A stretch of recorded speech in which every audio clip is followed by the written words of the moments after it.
શાસ્ત્રો અનુસાર અનંત ચતુર્દશી એક શુભ દિવસ માનવામાં આવે છે। આ દિવસે જે લોકો વ્રત કરે છે અને ભગવાન વિષ્ણુની પૂજા કરે છે તેને અનંત પુણ્યની પ્રાપ્તિ કરે છે। ભાદરવા મહિનાના શુક્લ પક્ષની ચૌદસે દર વર્ષે અનંત ચતુર્થી ઉજવવામાં આવે છે।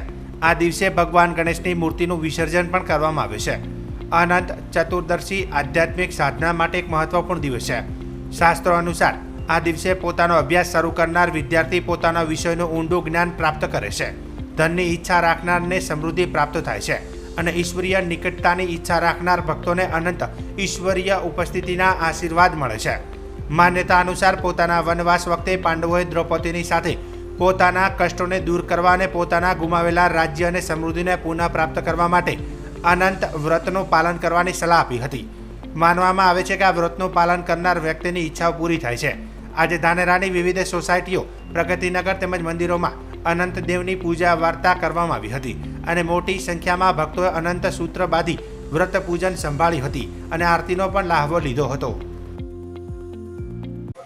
આજે ભાદરવા સુદ 14 ભગવાન અનંતની ચતુર્દશી નિમિત્તે આજે સૌ ભાવિક ભક્તો ભગવાન અનંતના સ્વરૂપને માણવા અને જાણવા માટે આજના દિવસે ઉપવાસ રાખી અને કથા કરે છે।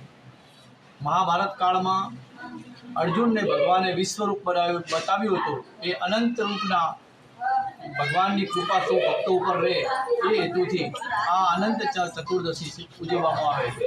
સાથે સાથે આ અનંત ચતુર્દશીનું વ્રત કરનાર ભાવિક ભક્તોના તમામ મનોકામના ભગવાન પૂર્ણ કરે અને સર્વાર્થે સુખ સંપત્તિને અર્પે એ પ્રાર્થના તો બોલો ભગવાન અનંત કી જય।